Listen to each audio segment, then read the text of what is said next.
Hello, welcome back. Now we're still on light energy. In a previous video, I showed you something like this, demonstrating light and shadow.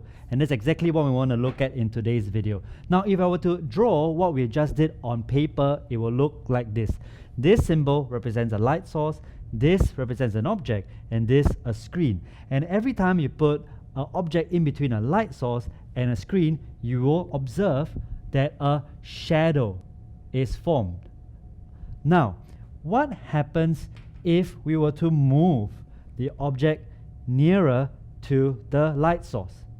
If we move the object nearer to the light source, what we will observe is that the shadow becomes, as compared to the first one, larger.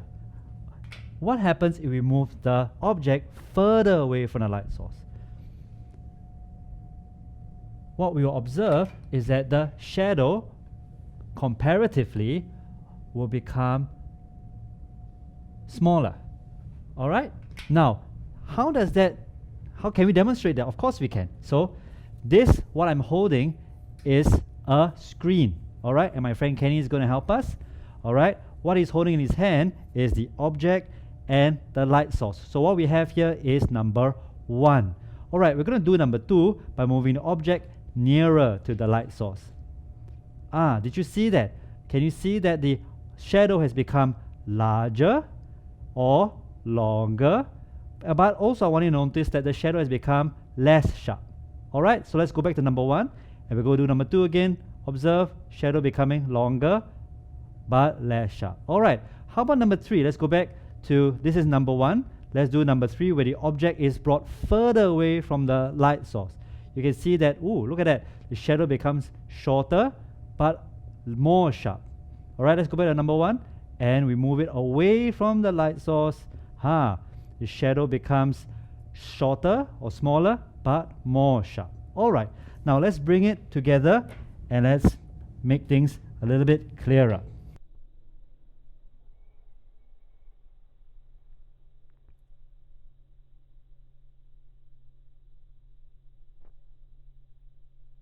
Now in this table we can see this column represents the distance between object and light.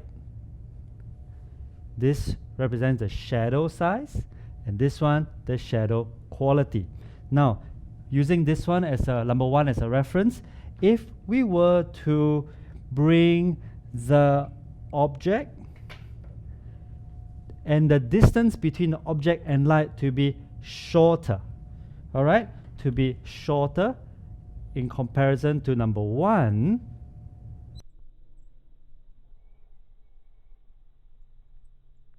what we will observe is that the shadow size will become bigger and the shadow quality will be less sharp. All right? Now, let's look at number 3. If we were to make the distance between object and light longer as compared to the first one,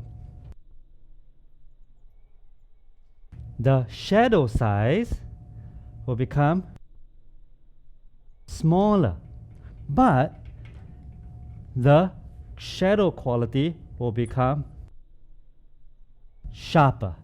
So all this we can observe when we move the object and the distance. So what I want you to notice, what I want to take note is always the distance between the object and the light source. Alright, and I'll see you in the next video.